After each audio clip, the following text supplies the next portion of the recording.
And now, a chapter from A Brief History of New Jersey by Edward Sylvester Ellis, from Chapter 2, East Jersey and West Jersey, 1676 to 1702. We are now to study the history of New Jersey during the period when it was divided into the two provinces known as East Jersey and West Jersey. The separation lasted from 1676 to 1702, and the close of the period saw all the original colonies settled, with the exception of Georgia, in which the first settlement was planted in 1733. The year 1676 was an eventful one, both to the north and south of New Jersey. New England was engaged in a furious war with King Philip, leader of several powerful Indian tribes, while the rebellion of Nathaniel Bacon in Virginia threatened the overthrow of the tyrant Sir William Berkeley, who was recalled to England the following year. Sir Edmund Andros was governor of New York from 1675 to 1681. He was a stern, honest, and tyrannical ruler, jealous of his rights and devoted to his royal patron, the Duke of York, who became King James II in 1685. The following year, Andros was made governor of the northern colonies, including New England and New York. The overthrow of James II led the people of Boston to turn out Andros in 1689. He was afterward governor of Virginia. This remarkable man was very aggressive and was closely connected with the colonial history of New Jersey. William Penn framed the original plan of government, and the proprietors approved it March 3, 1676, as the concessions and agreements of the proprietors interested in the province of West Jersey in America. It granted absolute freedom of conscience and surrendered all authority to commissioners. These were first appointed by the proprietors, but afterward their appointment was turned over to resident proprietors and inhabitants. The election took place annually, and the system was the purest form of democracy. The commissioners sailed from London with a large number of settlers in the summer of 1677 on the ship Kent. After a trying voyage, the ship dropped anchor within Sandy Hook, and the commissioners called upon Governor Andros to pay their respects. He received them courteously and asked whether they had any warrant from the Duke of York. They were obliged to say they had not, whereupon he told them he would not recognize their authority. He gave them a warrant, however, from himself until the dispute should be settled by the Duke. The main company of colonists meanwhile sailed up the Delaware and bought from the Indians tracts of lands extending to the Falls of Trenton. They laid out a town in 1677, which was first named New Beverly, then Bridgelington, and finally Burlington. The Indians treated the white people very kindly and gave them plenty of corn and venison. The colony throve and received many additions.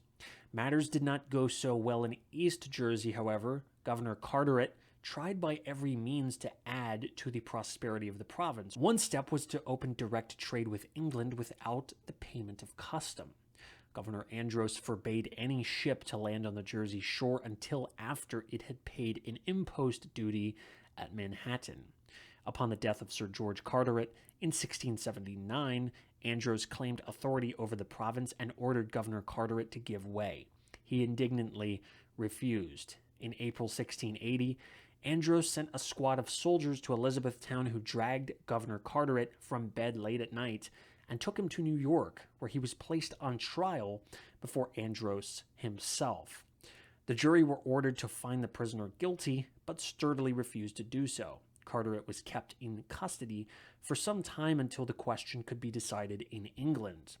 Andros did not neglect West Jersey. He had imprisoned Fenwick, the founder of Salem, in 1676, but liberated him on his promise not to assume authority in that province. Andros accused him of breaking his word and arrested him again 2 years later. Besides this, Andros collected a duty on all English goods imported into New Jersey. The proprietors appealed to the Duke of York, who referred the question to the eminent lawyer Sir William Jones. He declared the tax illegal. In 1681, the Duke made a new grant of West Jersey to the trustees, to whom were given the territory and government without reserve. The effect of this action was excellent. Immigrants, chiefly Quakers, came to the province, and affairs moved smoothly. Billing, the newly appointed governor, chose to stay in England and made Samuel Jennings his deputy. Jennings called the first legislative assembly together at Burlington, November 21st, 1681, and a number of needed laws were passed. In the following May, Burlington became the capital of the province, and that town and Salem were made ports of entry. By this is meant that each town had a custom house where vessels could load and unload their cargoes as the law directed. Although Billing had insisted upon and had used the right of naming the deputy governor, his authority for doing so was questioned. The Assembly amended the Constitution and, in accordance with its provisions, elected Jennings governor. He was afterwards sent to England to argue the matter with Billing. Before he left, he nominated Thomas Olive as his deputy, who, being elected, served until September 1685. Billing would not yield his claim, though he granted a more liberal charter. He died in 1687, and his interests were bought by Dr. Daniel Cox of London, who clung to the same rights that had been claimed by Billing. Grave trouble would have followed but for interference from an unexpected cause. The decision of Sir William Jones transferred East Jersey again to Governor Carteret, but the quarrel over quit rents broke out once more. The trustees of Sir George Carteret then lost patience and offered the territory for sale. William Penn and 11 associates bought East Jersey for the sum of £3,400. The enterprise was too great to be handled by 12 persons, so each sold one half his interest to another. Among the new partners were a number of eminent men, such as the Earl of Perth, Lord Drummond, and Robert and David Barclay. They were mostly Scotchmen, and each owned 1/24 of the territory, which was inheritable, divisible, and assignable. Thus it stands today. The legislature of New Jersey has nothing to do with unappropriated land, all of which belongs to the proprietors. They alone can dispose of it. Only a trifling amount, however, remains in their hands. A new and final patent was granted to the 24 proprietors by the Duke of York, March 14, 1683. Robert Barclay, the distinguished Quaker scholar who was one of the proprietors, was appointed governor of East Jersey for life. He never crossed the ocean, but was allowed to act through a deputy. He chose an able London lawyer named Thomas Rudyard, who came over in November 1682. His work for a time was satisfactory. At the first session of the Assembly of East Jersey, soon after, the province was divided into the 4 counties of Bergen, Essex, Middlesex, and Monmouth. In May 1688, the county of Somerset was formed from Middlesex.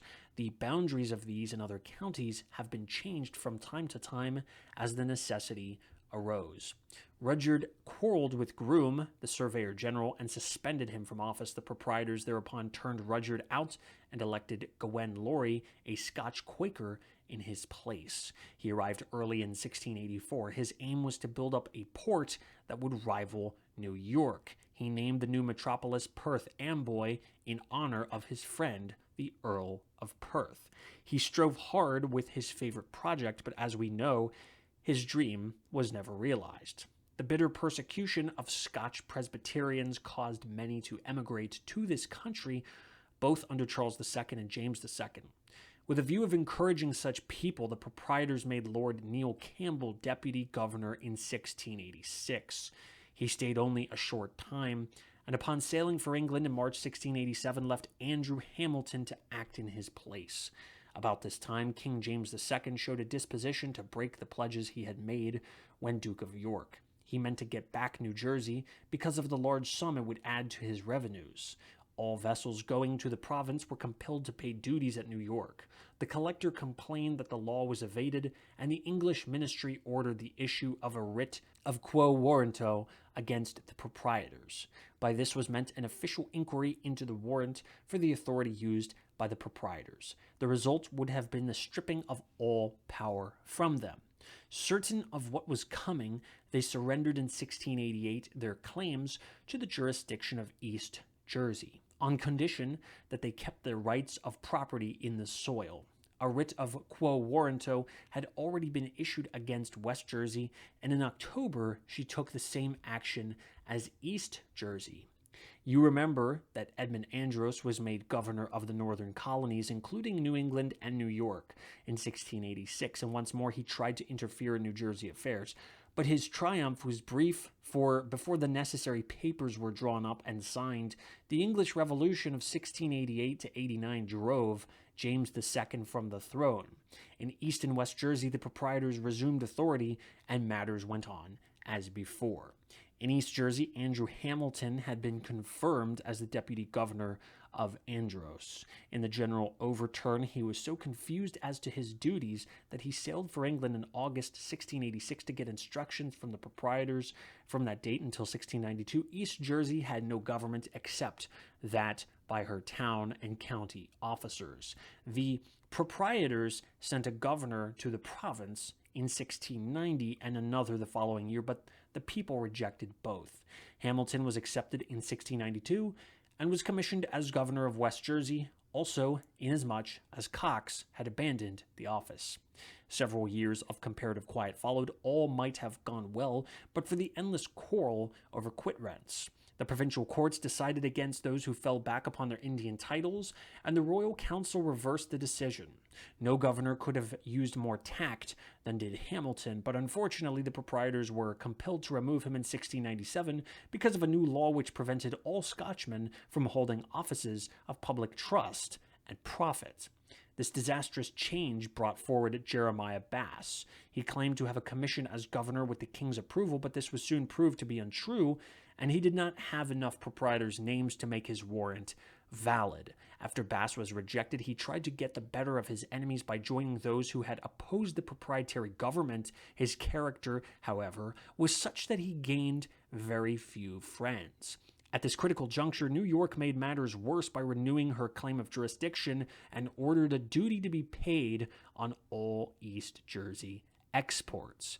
Payment of such duty was refused, with the result that for a time it looked as if war would break out between New York and New Jersey. By this time, Bass had made himself the most disliked man in the community. When he was angered into throwing an opponent into jail, a mob promptly broke in the doors and released the defiant prisoner. The officers acting for Bass were assaulted, and the situation became so intolerable that he hastily took ship for England in the summer of 1699. The proprietors hoped to mend matters by reappointing Hamilton as governor, but the situation had passed beyond control. His authority was defied, judges were driven from court, sheriffs were beaten while in the discharge of their duties, and anarchy reigned. The real cause was the continual dispute over quit rents. The proprietors claimed sole ownership of the soil under the grants of the Duke of York and refused to recognize any title derived from the Indians. The actual revolt, therefore, was against the proprietors. When these owners of the Jerseys were asked by the Royal Council to transfer their authority to the Crown, they were glad to do so. The proprietors were fortunate in securing their property in the soil and the payment of the quit rents. Thereupon, on the 17th of April, 1702, they resigned all right of government both in East and in West Jersey.